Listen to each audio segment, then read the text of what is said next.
See, we're good. All right, guys. Hey, what's up? Happy Friday, everybody. Jumping on here at 3:30. 3:30 here in Arizona. I'm sure some of you guys are probably out at happy hour on the East Coast or whatever you guys do after work, but hopefully some of you guys are hanging out still.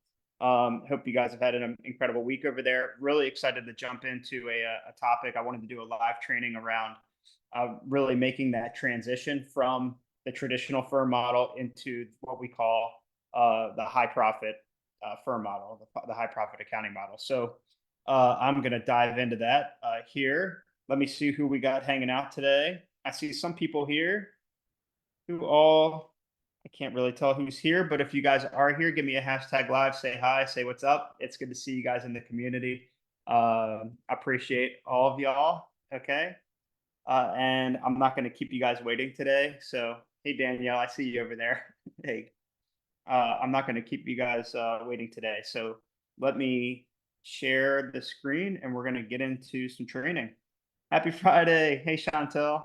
That's cool. Awesome. All right. Okay. Let's rock. So, let me just make sure I'm going to check and make sure that you guys can see this. Awesome. Good, good, good. Danielle, all good over there? Would love to hear how you're doing there. But okay, we're good. So let's get into it.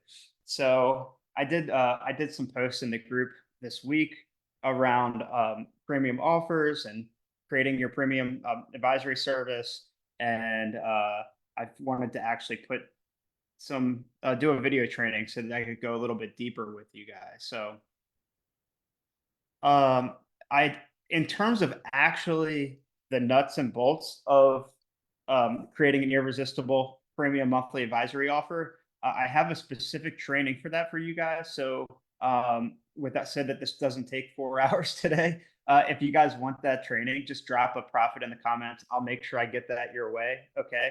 But I have a separate training that really goes into the pieces and the anatomy of how to build a good advisory offer. Something you can sell for 1,000, 2,000, 3,000 a month. We've even seen clients sell.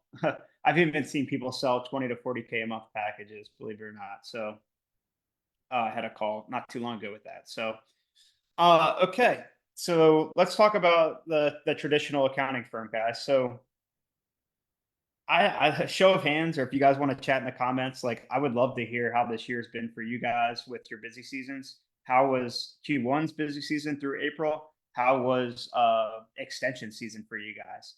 Um, I feel like from the conversations I'm having as the years are going on, busy season is tending to get like harder and harder. I don't know if it's been like a since COVID thing or what, ever since the I think the ERTC stuff came out, the PPP stuff came out, all that. But really, year in year out, tax is um, seems to be getting more complex in terms of the rules and moving the goalposts and the deadline shifts. So there's a lot of moving pieces on the tax side that continues year in year out. Um, so I think there's more complexity in service delivery uh, than than there probably was 10, 20 years ago. Um, what else? I think uh, clients have more options now than ever in terms of looking for someone that can do the work for cheap, right? You guys have Intuit competing against you guys now, right? I mean, that's going on. There's offshoring. Uh, there's people are hiring can get the work done in India or Pakistan or Indonesia, and and get that work done at a fraction of the cost. So it's just getting harder and harder to, if not really impossible, to be the cost leader and to beat people on pricing. And that's really, guys, just in my experience, it's probably not where you guys are going to want to be to build a firm that doesn't drive you absolutely crazy, right? So when you have that high volume of clients, you're doing 100, 200, 300, 500 tax returns. Um, that's a lot. That's a lot of stress. So I think I touched on some of the 5 points here, but when you are heavily focused on tax preparation and the traditional way that it's priced and the revenue is received, the cash tends to come in Q1 and Q3, and you have these huge peaks and valleys depending on how many extension returns that you're doing. You generally will have these big peaks and valleys in your cash flow, where Q1 and Q3 are really strong, and then Q2 and Q4 are more of your slower months. But the bills continue to come in, and you have monthly expenses and overhead. So, um, that's always the challenge with really the traditional model when you don't have a lot of monthly recurring revenue coming in. I want to touch on number three, which is when you're working with hundreds of clients, it's really hard to have deep relationships with all of them, right? And to really be able to just have that deeper relationship instead of it being more transactional, like, hey, the deadline's coming up, you got to get me your stuff, and the client asking, hey, where's my stuff, and you're waiting on the one thing that they said that that you're waiting on the one thing that you asked them to get, but they don't know they need to get it to you. So everything's really, with the traditional model, you're just doing the communication that you need to get the deliverable done, versus you're not able to have that ability to go deeper with them to really understand the understand at a deeper level what they're going through, what their goals are, what their challenges are, and just how you might be able to help them at a deeper level and just really understand them better and understand each other better. Okay. And I already touched on 4 and 5, right? When you have 500 clients, there's a lot of times where maybe you're anxious about or worrying about, hey, did I remember to send that thing? Or is this person happy? Right? It's just all these thoughts in the back of your head when there's more opportunity for that when you have a high volume of clients, right? I don't know if anybody can relate to that. I'd love to hear, like, when you have a lot of clients on your roster, I'm sure it can be hard and feel like you're juggling a bunch of plates at the same time or spinning a bunch of plates. Um, I don't think I need to repeat on the the price competition side of things. Okay, so generally high volume, low margin. And another thing about this transactional, where's my stuff relationships, uh, the most common reason that I'm hearing from when an accountant gets an inbound lead or gets an inbound prospect that's looking for help, they're generally complaining about their previous provider of, like, I didn't get enough attention, I didn't get support, I wasn't communicated with properly. And that goes back to just having that high volume of clients and not being able to give them that support. Okay. What do we do instead? How can we make the shift? Make the shift to focusing on, at your core, at your foundation, premium monthly. Ideally, I really love advisory services. So generally, sweet spot, we like to see this as price between 1,000 to 3,000 or more a month, right? That's bringing in clients that are paying you 12,000 to 36,000 a year, right? That gives you the revenue to be able to operate, be able to serve clients at a high level while still bringing in a high level of profit, right? It allows you to have engagements that are more built on relationships and connection versus just being so transactional and so about getting this one project done or this one deliverable done, right? So many of you guys that I speak with uh, talk about how you really want to this is the area that you really want to be focused on, right? Maybe you're tired of the day to day of data entry on a tax return or getting a bookkeeping file cleaned up, and you really want to be focused on relationship building with your clients and future clients, but you're having difficulty to bring in team to help or systems, specifically team to help, because yes, there's an accounting shortage, right?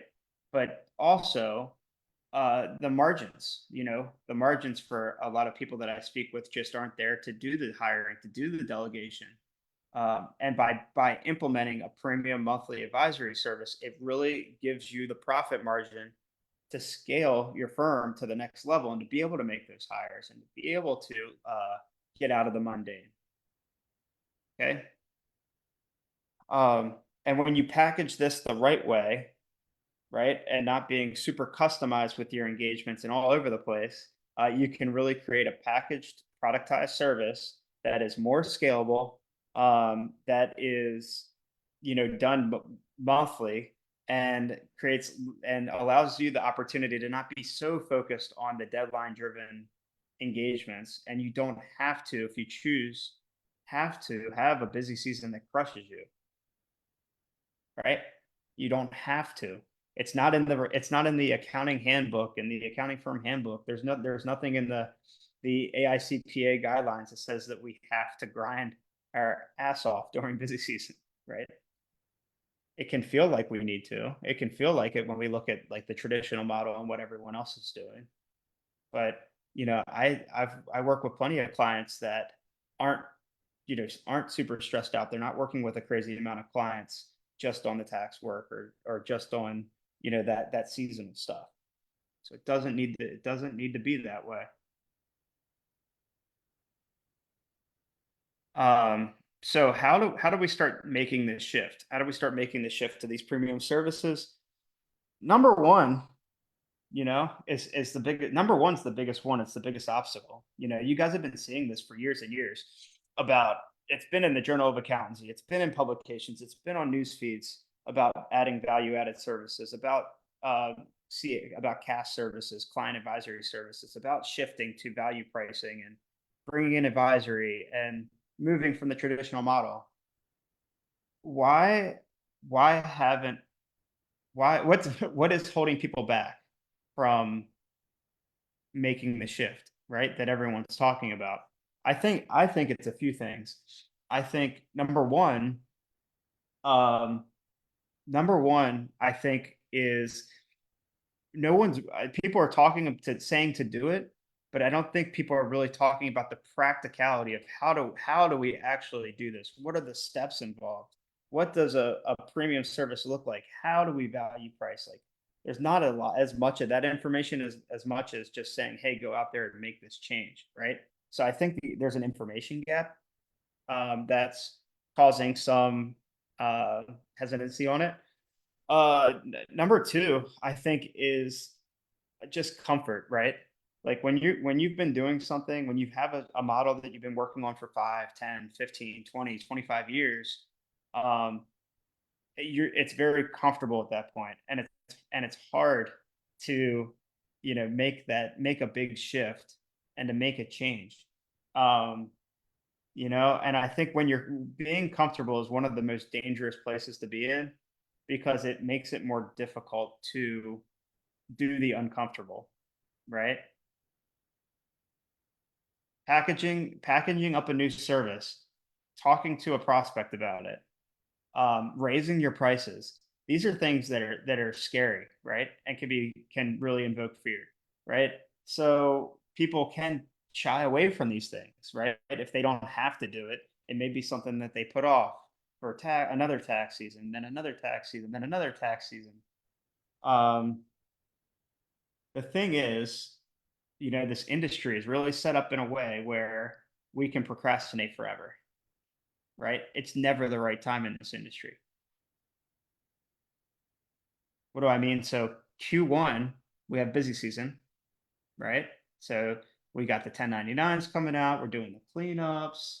Then we got tax prep coming in. Then we go all the way through the April deadline. Okay. We got the pass through deadlines and the 1040 deadline. We're knocking out extensions. Then we're tired, right? Then it's Q2 and we're going into I need a break. I'm going on vacation. Kids are here for the summer. Like, let me take my foot off the gas and just relax, right? And I get that. Like totally get that. Well deserved. You're tired, right? You need to create that space. Then before you know it, it's Q3 and the kids are going back to school. So we got back to school stuff going on. Then we have extension season coming in. We just got through 10/15, some crazy extension deadlines with all the crazy weather this year. Then we have 11/15 with the 990s coming up here soon. Um, right. And then we go into Q4, which is the holidays, right? So, and then you're right back at it next year with busy season. So there's not a lot of time. It never feels like there's time. It never feels like the right time to make these changes, right? And it makes it very difficult to operate as a CEO in the traditional model because you have to put your accountant hat on so much, 6 months out of the year.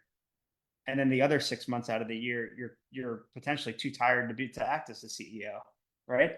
And work on the business. So it is tough, but at some point you have to plant that flag in the ground and say, I am doing this, I am making the shift, I am going to change the way that I'm building this thing.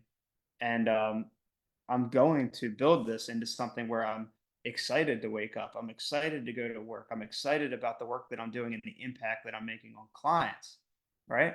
I'm excited that I get to take more vacations and spend more time with my family in March and April, right? Because I built the business that way. Cool. Next step, once you've made that decision, we want to get clear on what is your ideal business? What does your ideal business look like? What's your ideal lifestyle look like? How many hours ideally do you want to be working? What do you enjoy doing day to day? What do you enjoy doing outside of work day to day? What do you want to what do you want to make sure that you have time for in your lifestyle? Do you want to be able to go to the gym every day? Do you want to be able to make sure that you're home in time for dinner every night? Right? Do you want to make sure that you can go to Timmy's soccer game, right, every week, or pick your kids up from school, right? Is that important? Do you want to be able to vacation? How often do you want to vacation? Where do you want to vacation? Do you want to be able to work remote? What do you want your team to look like? What responsibilities um, do you want to have on your plate on a day-to-day basis? What do you enjoy? Where can you add the most value? Okay. How much money do you want to be making per month? Right. And I'm thinking like monthly revenue, monthly recurring, right? How how how much do you want to be making coming in the door? What do you want your profit margins to be? So start reflecting on that. Do some journaling on that and start to think, what is that ideal place that I want to be in the next 6, 12 months and beyond? And then from there, we can start to actually start to make the shift to being intentional, right? About creating services and offers and impacting people in a way that aligns with our vision, aligns with what we want from a business perspective, and aligns with what we want from a lifestyle perspective, right? Not We're not doing this enough, right? It's more we're taking what's coming our way a lot of times, right? And if the tax return comes in the door, then we'll take it on. If the bookkeeping account comes in the door, we take it on, right? We make it work. If a one-time project comes in the door, we make it work. Start to get clear on that vision and commit to that as well. And then use that as a filter to say, hey, if I take on this engagement, if I make this offer, is this likely to move me closer from that vision or further away from that vision? And that's a great North Star question to ask yourself as you're building up your firm and continuing to scale your firm. Okay. Now, when we start to actually package up this offer, your monthly advisory offer, we want to start with some positivity and understand where we've added value in the past. So, jot down what are some massive past wins that you've seen clients achieve. For most of you, if you guys have been in business for a few years or 5 years, 10 plus years, 20 plus years, you guys probably have a ton of wins where you've helped massively, whether it was eliminating a big notice or some big tax planning or tax saving strategy, or you gave them some insight on a phone call together that really helped change the game about how to think about maybe whether to move their location or hire or something strategic in their business that made a big difference, right? Get clear on that. Journal on that. Think about what are some of those past wins. It'll make you feel good. It'll help you feel better and more confident in pricing higher as when we go to craft this bad boy. And it'll just really help you to give you some ideas about where you can add a lot of value. Okay. Also, think about your top tier clients. Think about some of the clients that you love working with. Think about your highest paying clients. What are some of their highest high level big pain points that the CEO has currently, the owner has currently? Take off the accountant hat and actually just think as the CEO what's top of mind for them, right? Maybe they're stuck at a revenue plateau. Maybe they are working 80 hours a week, right? And they want to work less. Maybe they're stressing out.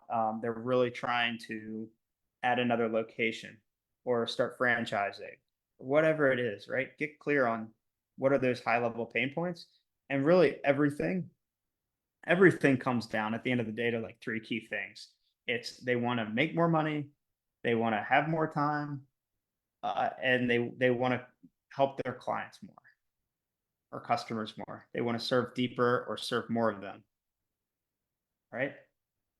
We want to create an offer or service that solves one, both, or all three of those things directly or indirectly.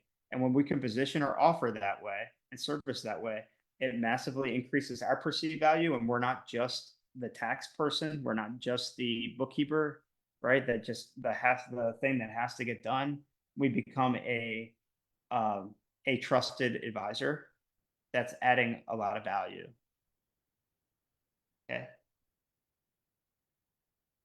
cool. So again, I have a separate training on the anatomy of an advisory offer and how to actually package this up the right way, uh, so that you can uh, so that you can present this powerfully and really maximize the value to the prospects, to the clients that you're talking to about this. So if you want that, just drop a profit below. I'll get that your way. Okay. But we really want to understand the problems that you're solving and the outcomes that you're trying to help move your clients towards, when we're actually designing your advisory service. We're not just selling deliverables, which is what a lot of you guys are used to. We're not just selling, hey, we're going to do your 1065 and we're going to do your monthly bookkeeping and we'll take care of your payroll and it's this much, right? No. We need to ask questions and get clear on what are the high level goals for this business owner? What are the challenges for this business owner?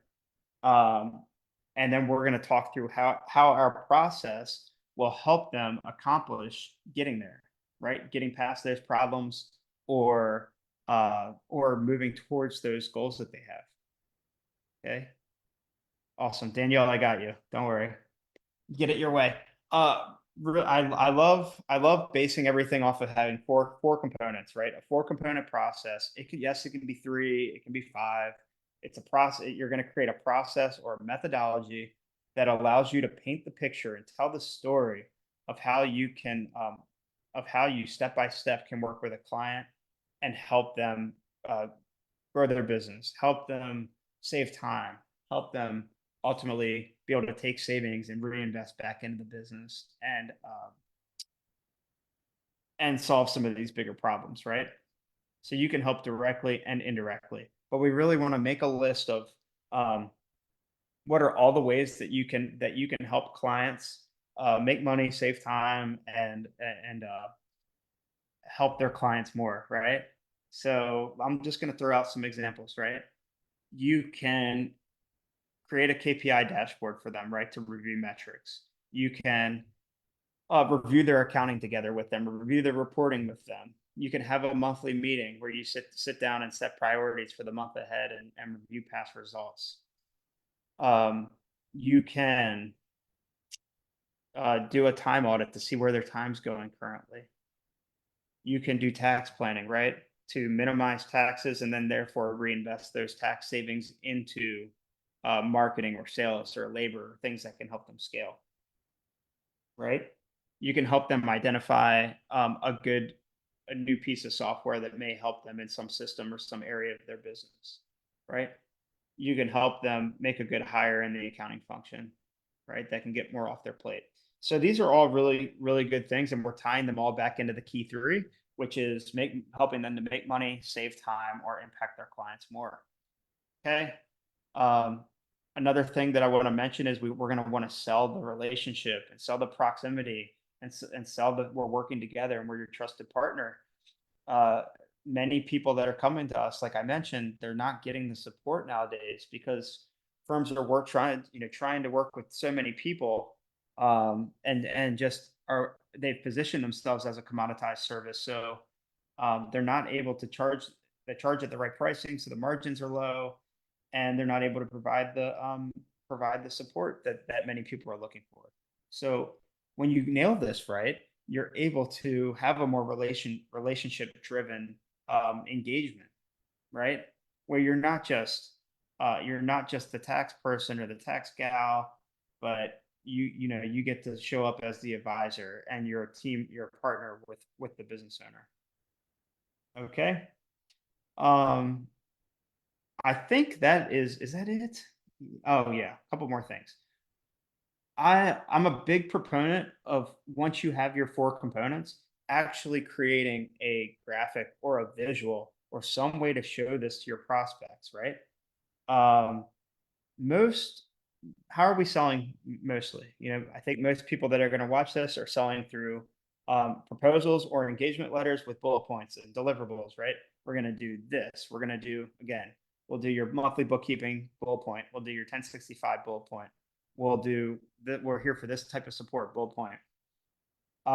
When you have a graphic, you can really put your methodology on there, put your process on there, and it'll really help you and help your prospects to understand how you help, right? You can present it more powerfully, you can paint the story and tell the story with the graphic, and it's going to be easier for probably, depending on your target market, but it should be easier for your audience to understand, right?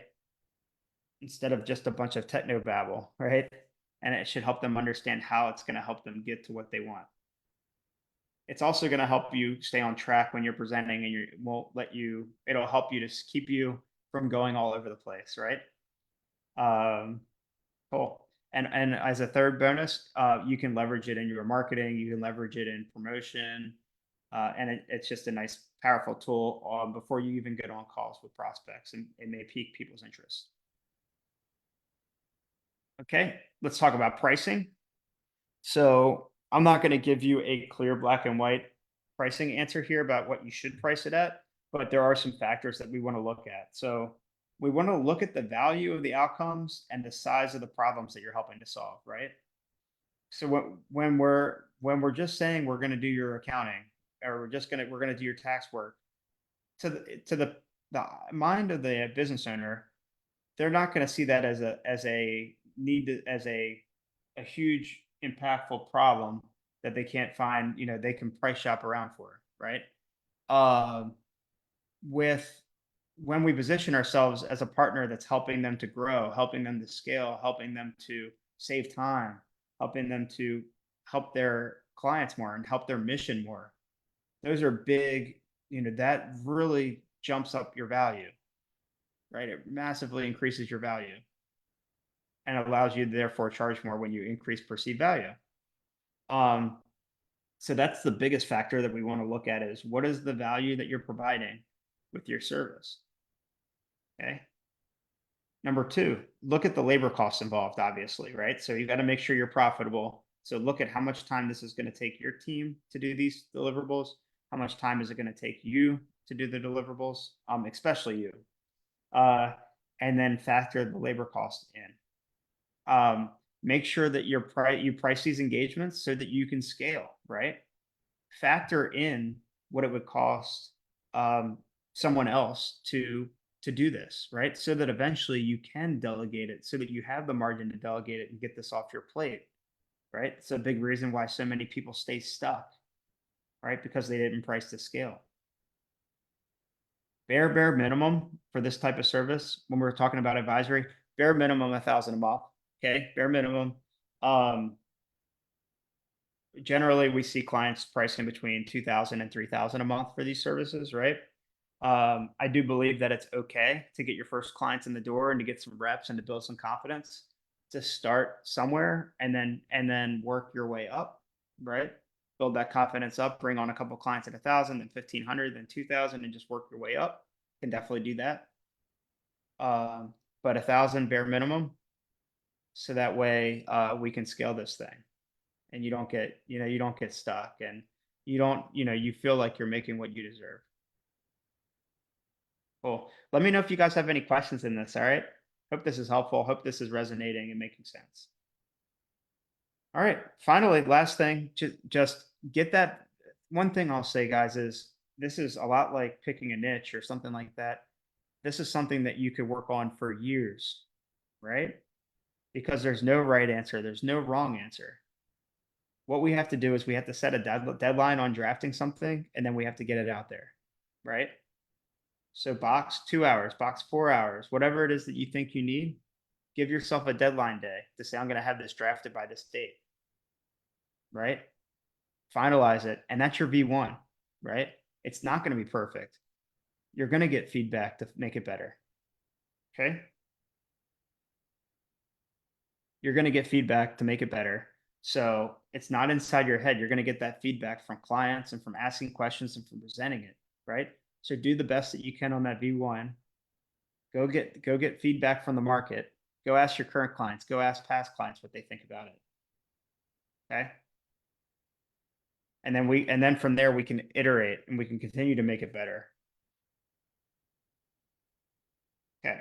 A question here. Danielle says, is that advisory only, not including any other services and engagement? Danielle, so like I think 1,000's honestly on the low end, right? Um, I wouldn't say this is for you, right? But I think there's something to be said with when you're first starting out with launching a service. The most important thing is that we're bringing in somebody and we're working with them to build that confidence in delivery. Um, I wouldn't want to stay at that 1,000 a month, likely long term.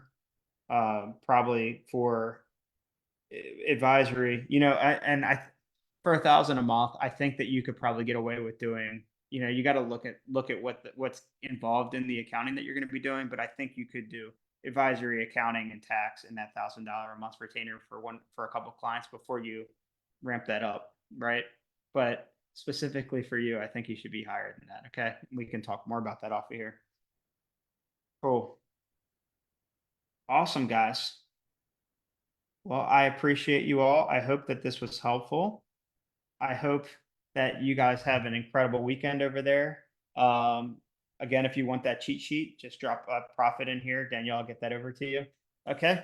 But you guys rock and roll, make the shift. Okay. And if you guys have any questions about that or want to go deeper, just reach out to me directly. I'm here for you. Okay.